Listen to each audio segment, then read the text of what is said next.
Coucou tout le monde, c'est Letty. Bienvenue dans la vidéo du mercredi pour Tout en colle.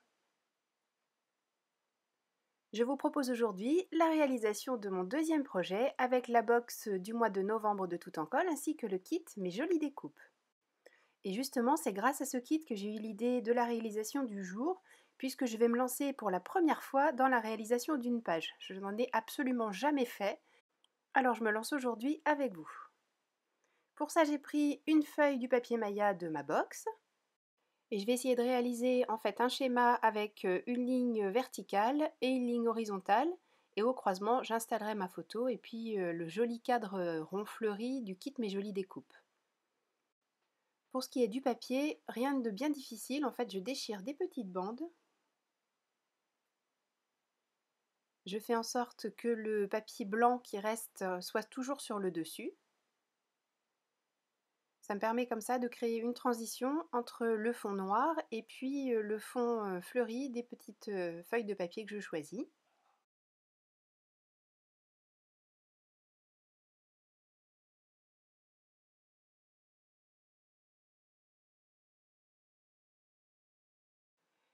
Pour m'aider à affiner la composition, j'ai besoin de voir ce à quoi va ressembler la photo au final. Donc je la mate d'une manière très simple sur du papier Maya noir. Je la colle avec ce ruban adhésif double face dont je vous ai déjà parlé qui est assez incroyable tellement il est fort. Vraiment, il est magique cet adhésif. Je vous remets les liens bien sûr en barre d'infos comme d'habitude pour que vous puissiez retrouver tout ça très facilement. Et une fois que j'ai enlevé le petit papier de protection, je colle sur mon Maya et je découpe vraiment au plus près. J'ai dû laisser 2 mm tout autour de la photo. Je veux juste qu'elle soit légèrement encadrée cette photo. Alors vous avez vu, j'ai fait une photo toute petite aussi, hein, elle doit faire quelque chose comme 4 par 7 cm, quelque chose comme ça, ou 5 par 8, je ne sais plus exactement, mais vraiment c'est une toute petite photo.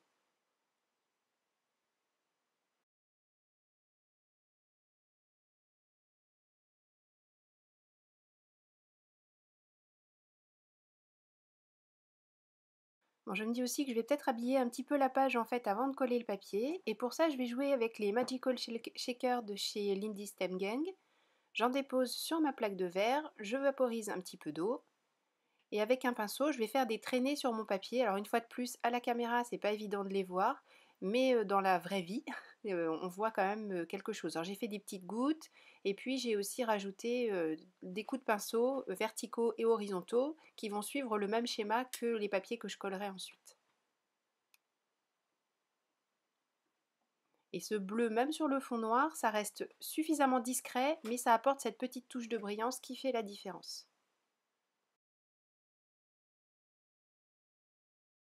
Je vais maintenant coller la première bande verticale. Ça va me permettre de voir un petit peu où se fera la transition entre la bande verticale et la bande horizontale, et du coup où est-ce que j'installe la photo et le petit cadre fleuri. Il me faut 2 hauteurs de papier bien sûr, puisque mon papier est en 15-15, enfin notre papier est en 15-15, et puis la page est en 29,7 de haut.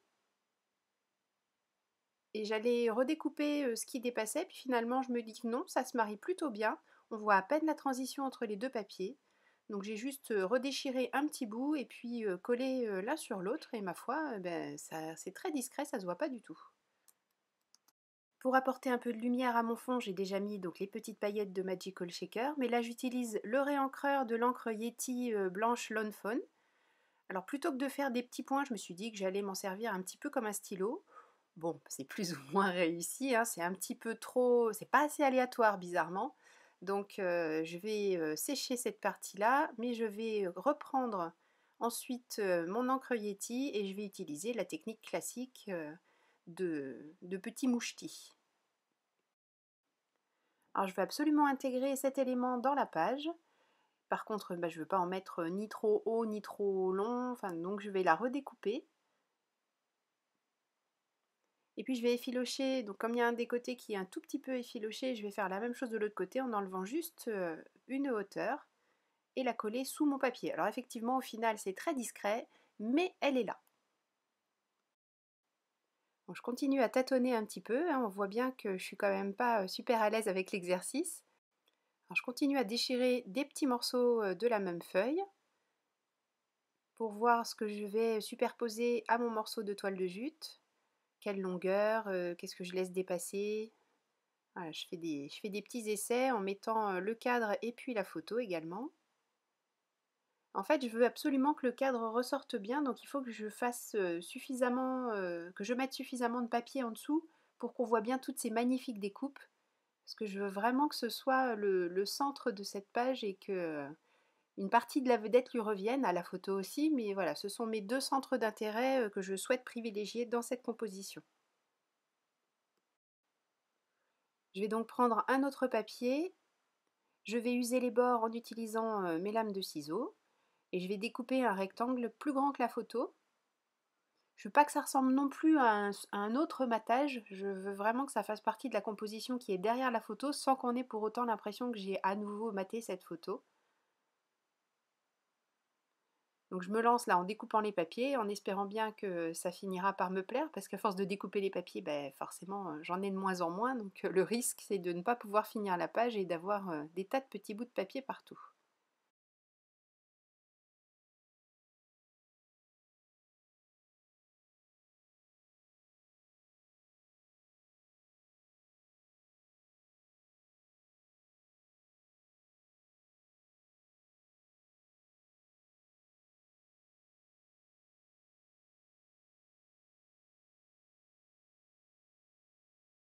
Bon là, mission accomplie, on voit bien mon cadre fleuri, pas de problème. J'ai essayé de varier les différents papiers à motifs également pour qu'il n'y ait pas non plus une monotonie et puis un gros bloc qui serait assez disgracieux derrière ma photo. Je ne veux pas lui voler la vedette, c'est quand même elle le centre d'intérêt. Et comme a priori ça me plaît plutôt, je vais commencer à coller les autres petits éléments. Alors je ne les déplace pas pour être sûre de ne pas perdre ma composition. Alors j'aurais pu prendre une photo et la remettre en place, mais bon, j'ai préféré faire comme ça. Pour la toile de jute, je vais utiliser à nouveau de l'adhésif double face comme tout à l'heure, mais une largeur moins importante.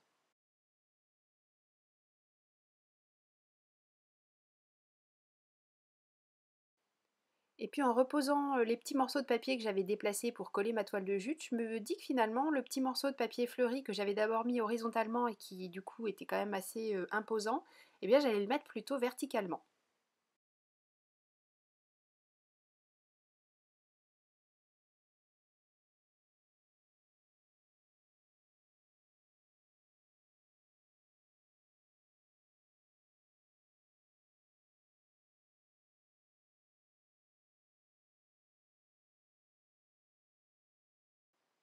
J'ai rajouté une petite bande horizontale sur la toile de jute et ici une petite rustine pour vraiment couvrir toute la surface de mon cadre fleuri.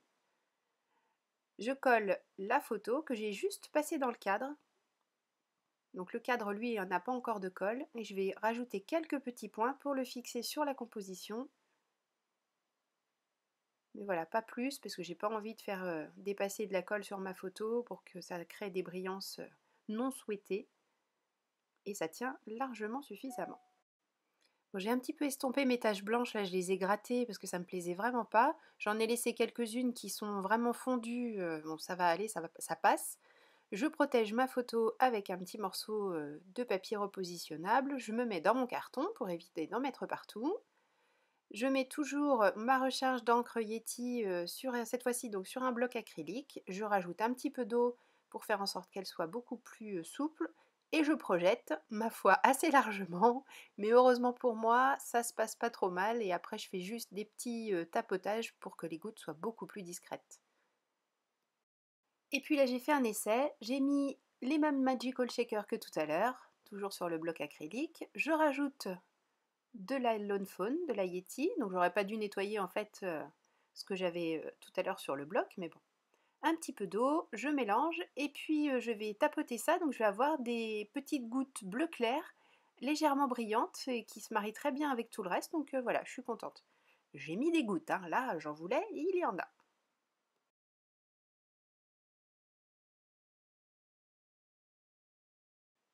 Donc voilà ce que ça donne à la sortie du carton. Donc je suis pas super mécontente, je me dis qu'il faut vraiment que j'apprenne à apprivoiser ce type d'exercice, mais ça me plaît vraiment beaucoup.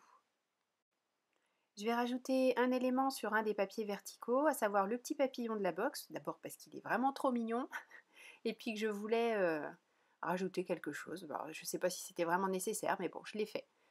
Je prends ma Versamark et la poudre embossée noire Wow, et je réalise le petit tampon du papillon sur cette bande verticale juste au-dessus de ma photo. J'ajoute quelques sequins pour apporter des points de brillance.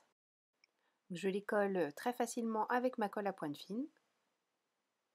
Et ce sera la dernière touche apportée à cette page. Mais j'espère que cette réalisation vous a plu. Ça m'a vraiment fait très plaisir de me lancer dans cet exercice. Il y avait très longtemps que j'en avais envie, donc je suis contente de partager cette première avec vous.